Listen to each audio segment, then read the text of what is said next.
If you are new to our channel, subscribe and press the bell icon for getting the latest updates. Hello viewers, welcome to our channel. आज का जो हमारा topic है वो है Isaac Asimov's story the last question. This story was published in 1956। It's a fine example of science fiction. अब आप सोच रहे होंगे कि साइंस फिक्शन क्या होता है। Science fiction is also called sci-fi. It just tells us the story about the future, what's going to happen with people in future. हमारे साथ फ्यूचर में क्या होने वाला है और हम मशीन्स या टेक्नोलॉजी के साथ कैसे डील करने वाले हैं। Okay, our today story the last question is actually the main struggle against entropy. So let's go to the topic right away. The last question by Isaac Asimov. Let's know about the story first. Story के बारे में जानते हैं। ये एक science fiction story है जो publish हुई 1956 में। ये हमें फ्यूचर के बारे में बोलती है और जो स्टोरी है वो 7 स्टेजेस में है। In stage first humans are on earth, in stage 2 humans are in space, in stage 3 humans are outside the galaxy, humans जो है वो गैलेक्सी के बाहर है। In stage 4 humans are minds, humans have changed, वो change हो गए minds में। In stage 5, 6 and 7 humans merge with AC and become ultimate computer. Stage 5, 6 और 7 में ह्यूमंस मर्ज होते हैं, मिक्स होते हैं एसी के साथ और एक अल्टीमेट कंप्यूटर वजूद में आ जाता है। Now let us talk about the stage first. जब ह्यूमंस अर्थ ज़मीन पर होते हैं, the story starts with year 2061 in future. 2061 में स्टार्ट होती है स्टोरी। Man is able to harness the energy of sun, making travel within the solar system easier. सूरज की जो एनर्जी है एक इंसान ने यूटिलाइज की है, ऐसे यूटिलाइज की है कि वो बाकी सोलर सिस्टम में जितने भी प्लैनेट्स पे है उन पे आसानी से ट्रैवल कर सकता है, जा सकता है। And at the same time in this stage we are introduced to Multivac. What's Multivac? Multivac is a self adjusting and self correcting monstrous future computer. Future का एक कंप्यूटर है बहुत ही बड़ा और जो सेल्फ एडजस्टिंग और सेल्फ करेक्टिंग है, खुद ही वो अपने आप को करेक्ट कर रहा है। जहाँ कहीं पर इसको एरर आता है तो वो खुद ही करेक्ट करता है। इतना सोफिस्टिकेटेड ये इंस्ट्रूमेंट है। It had helped man to design the ships and plot the trajectories that enabled man to reach the moon, Mars, Venus. इंसान को बाकी प्लैनेट्स पे जाने के लिए इसने हेल्प किया है और बहुत सारे शिप्स डिज़ाइन किए हैं। Now there are two characters, Alexander Adel and Bertram Lupo, which have been assigned the job of taking care of this huge machine. अब इन लोगों का ये काम है कि वो उसको कैसे संभालेंगे। इन लोगों का काम है ये इस मशीन में डेटा फीड करते हैं और यही दो लोग जो है इसको ऑपरेट करते हैं, क्योंकि बाकी तो लोग उसको ऑपरेट करने के काबिल नहीं हैं। On May 14, 2061, what had been a theory became a fact.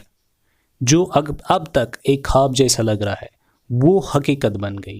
कब? May 14, 2061 में। The energy of sun was stored, converted and utilized directly on a planet-wide scale.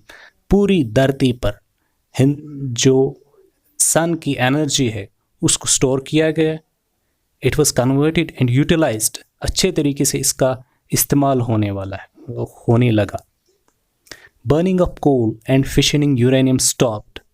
Coal burning stop हो गया, ख़त्म हो गया। यूरेनियम का फिशन जो है वो स्टॉप हो गया। अब आप सोच रहे होंगे कि यूरेनियम का फिशन इसका मतलब क्या है। Uranium 235 is a radioactive element. It absorbs a neutron and divides into two new uranium atoms releasing 3 neutrons and a lot of energy। तो इसका मतलब ये हुआ कि ये जो यूरेनियम है ये डिवाइड होता है बाय मीन्स ऑफ फिशन, जिसके डिवाइड होने से बहुत ज़्यादा एनर्जी वहाँ से रिलीज होती है। Moving on, and flipped the switch that connected all of it to a small station 1 mile in diameter, circling the earth at half the distance of the moon। ये हमें बोल रहा है कि जो भी एनर्जी है, as you can see in the images, वो यूरेनियम की एनर्जी हो, बर्निंग ऑफ कोल हो, ये जो है ये स्टॉप हो गया। All earth ran by the invisible beams of sun power. Sun power की वजह से पूरा ज़मीन जो है, जो भी उस पर काम काज हो रहा था, वो किसकी बदौलत चल रहा था? Because of sun power. After the victory of Multivac, Adele and Lupo met in a deserted underground chamber with a drink to discuss about the enough energy they will be getting from the sun and its future uses। इसके बाद मल्टीवैक ने बहुत बड़ा कारनामा जो है अंजाम दिया है। एडल और Lupov they are just trying to avoid public attention. लोगों के अटेंशन में ये नहीं आ रहे हैं। और वो कहाँ गए? अंडरग्राउंड गए, चैम्बर में, विथ ए ड्रंक, और वो डिस्कस करने लगे about the enough energy, the enormous energy they got and it's uses, how they can make the use of this lot of energy. उसका इस्तेमाल ये लोग कैसे करेंगे? They could now hook up each individual spaceship to the solar station। spaceship जो है solar station के साथ उसको ये लोग आसानी से कनेक्ट कर सकते हैं। और वो spaceship जो है बाकी it can go back a million times without ever worrying about fuel। million times spaceship एक सोलर स्टेशन से जा रहा है, दूसरे सोलर स्टेशन पर पहुंच जाता है, तो वहाँ पे उनको फ्यूल की कोई परेशानी नहीं होगी, because now they have a lot of energy. Multivac had worked wonders for them. बहुत सारा काम करने में अंजाम दिए हैं उनके लिए। But they were clueless about the total life of sun and decided to pose a question to Multivac. अब ये सोच रहे हैं कि सन की एनर्जी जो है या सन की लाइफ है ये कितनी होगी, और इस चीज़ ने इन लोगों को मजबूर किया मल्टीवैक को क्वेश्चन पूछने पर। How can the net amount of entropy of the universe be massively decreased. ये क्वेश्चन जो है वो पोज कर रहे हैं मल्टीवैक को।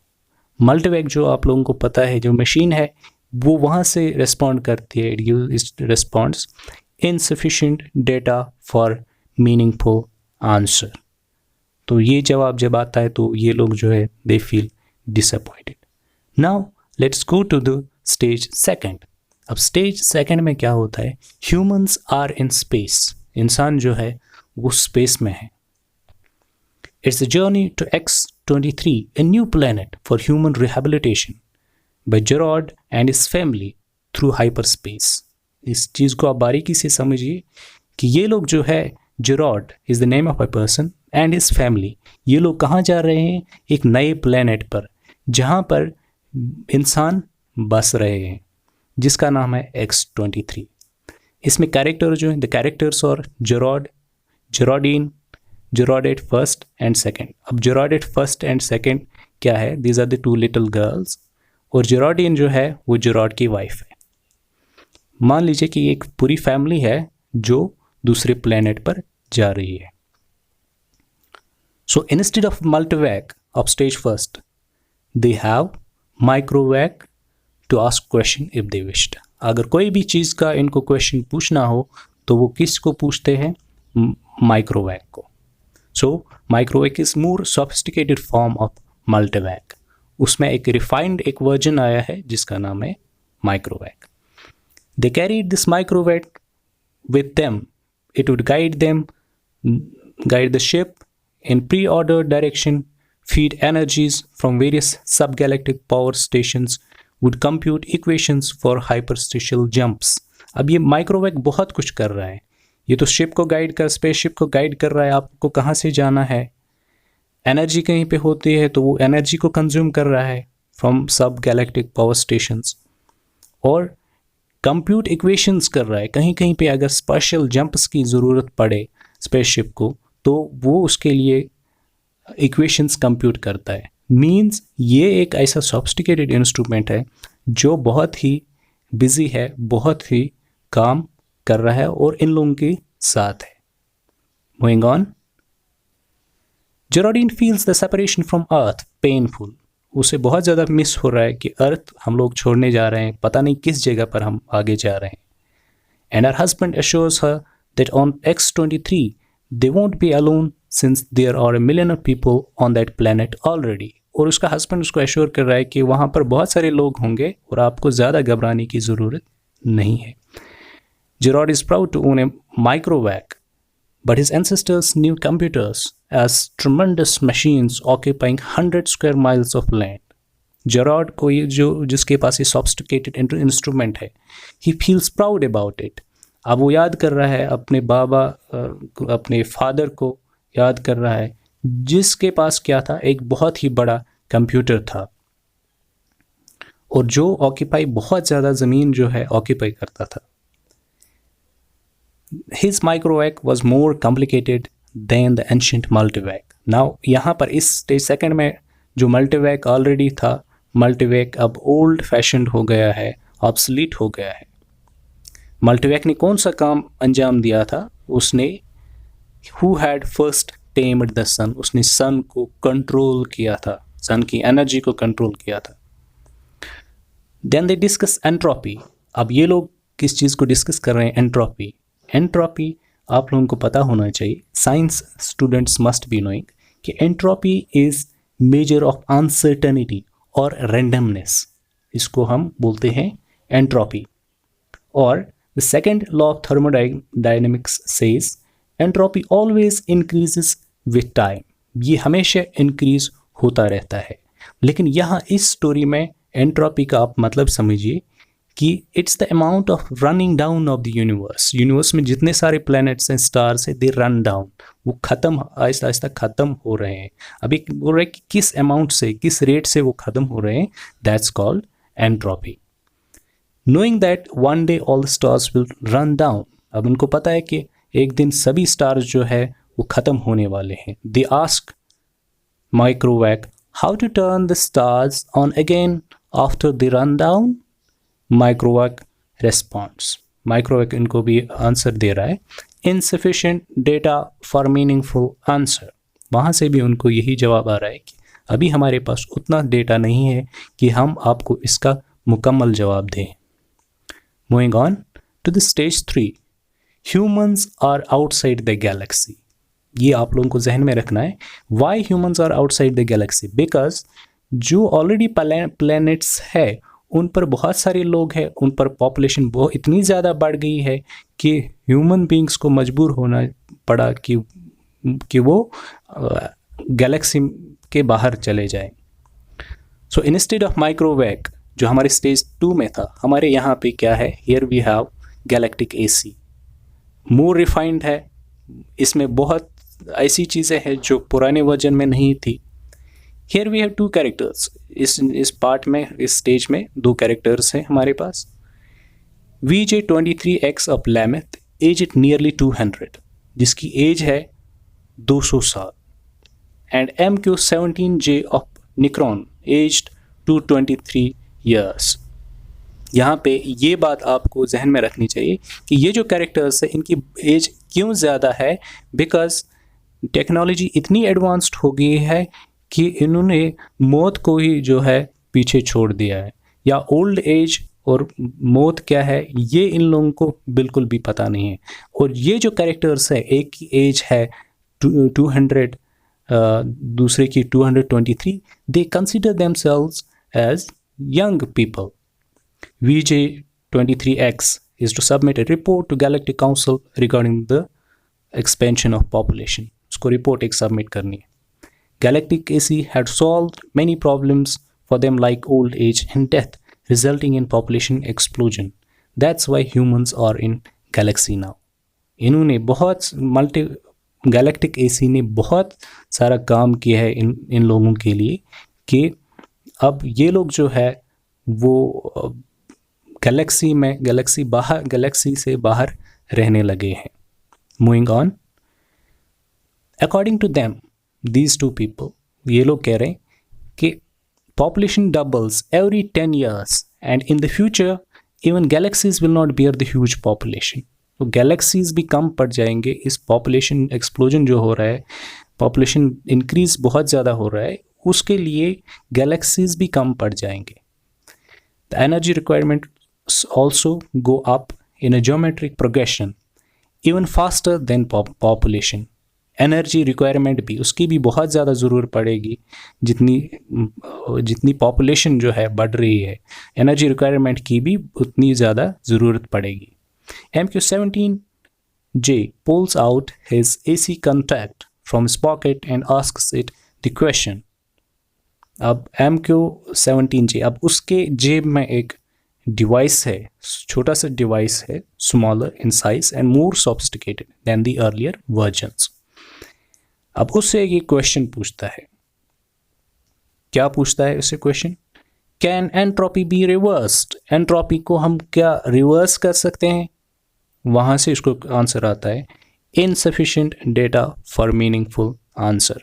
Again he feels disappointed. वो अपने काम से फिर लग जाता है कि उसको गैलेक्टिक काउंसिल को जो रिपोर्ट सबमिट करना था वो उसी के साथ लग जाता है, क्योंकि उसको यहाँ से कोई मीनिंगफुल आंसर नहीं निकलता है.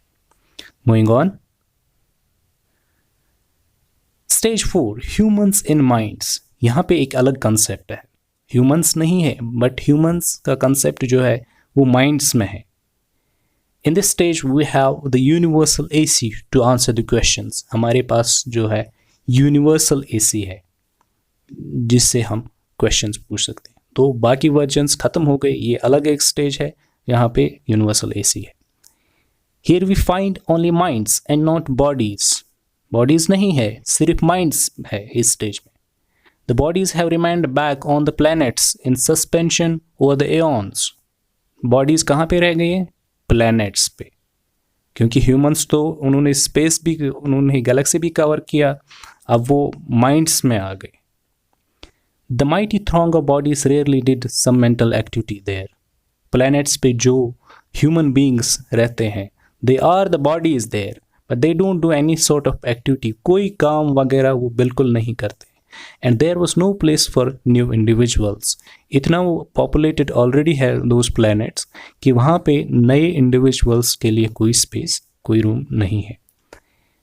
Now here we come across two minds, C prime and D sub 1, or the two minds who talk in this stage. इस स्टेज में ये दो लोग बात करते हैं, दो माइंड्स रादर बात कर रहे हैं, Z प्राइम और D sub 1.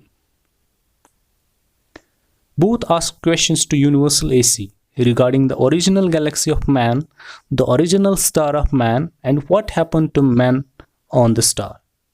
ये लोग क्वेश्चंस पूछते हैं यूनिवर्सल AC को रिगार्डिंग इंसान की ओरिजिनल गैलेक्सी कौन सी थी, उसका ओरिजिनल स्टार कौन सा था, और उस स्टार पर एक इंसानों को क्या हुआ, क्या वो मर गए या बच गए, उन लोगों के साथ क्या हुआ. They realize that the original star of man is dead. Therefore, all the remaining stars will also die in the near future. Original star man का जब ऑलरेडी ख़त्म हो गया है और जो बाकी स्टार्स है, प्रेजेंट में जो स्टार्स है वो भी ख़त्म होने वाले हैं in the near future. They ask the universal AC, how many stars be kept from dying? अब उससे यूनिवर्सल एसी से पूछते हैं कि हम कितने स्टार्स को मरने से, ख़त्म होने से बचा सकते हैं. The answer comes, there is yet insufficient data for meaningful answer. यहाँ पर भी उनको निराशा होती है जब उनको ये आंसर वहाँ से आ जाता है. Moving on to the stage 5, 6 and 7. Here humans merge with AC and become ultimate computer. ये आपको जहन में रखना चाहिए कि यहाँ पे humans combine होते हैं computers के साथ, टेक्नोलॉजी के साथ, और एक ultimate computer बन जाता है. We have here the cosmic AC. अब cosmic एक more sophisticated device है, more sophisticated computer है हमारे पास. which surrounds humans के इर्द गिर्द है. It was in hyperspace and made of something that was neither energy nor matter. ना तो ये energy का बना है ना matter का बना है. Its nature and size was beyond human comprehension. Nature ये कितना बड़ा है और कैसा है तो इंसानी सोच से बिल्कुल बाहर है. Again, this ultimate computer is asked the questions related to reversal of entropy. Reversal of entropy से related उससे questions पूछे जाते हैं. But the same insufficient data answer emerges on the screen. वही एक आंसर जो है insufficient data वो स्क्रीन पर आ जाता है. After 10 trillion years of running down, the stars and galaxies died and space grew black. 10 trillion years हो जाते हैं, सभी स्टार्स जो ख़त्म हो जाते हैं, स्टार्स गैलेक्सीज ख़त्म हो जाते हैं, स्पेस ब्लैक हो जाती है. Man fused with ultimate computer, computer के साथ फ्यूज होता है. Like it becomes one with computer. Matter, energy, time and space ended. ये कॉन्सेप्ट्स भी बिल्कुल ख़त्म हो जाते हैं. एसी यहाँ पे बन जाता है self sufficient. AC learned how to reverse the direction of entropy, but there was no one whom AC might give the answer of the last question. अब AC को पता है now it's self-sufficient, अब ये जवाब देना चाहता है, जो भी questions उसे पूछे गए हैं वो उनका जवाब देना चाहता है, but there is no one to listen to him because all the people have died. लोग मर गए हैं, कोई भी उसका आंसर जो है सुनने के लिए नहीं है. और AC एक सेल्फ प्रोग्रामिंग करता है और वहाँ से कहता है and AC said let there be light and there was light. ये कहते हैं कि लाइट हो जाओ तो वहाँ पर लाइट हो जाती है. Okay, now let's talk about the conclusion of this topic. This story lets us think about the existence as a whole and our small presence in the vastness of the universe. Tells us हमारा वजूद क्या है उसके बारे में ये story है और हम कितने स्मॉल है so far as this vast universe is concerned. Again, it tells us the cycle of existence. In the end, the universe begins again and the cycle repeats in some distant future. End पर जो है universe जब कहता है कि let there be light, वहाँ पर universe फिर से कायनात जो है फिर से स्टार्ट होती है और ये साइकिल जो है ये कंटिन्यू होने वाला है.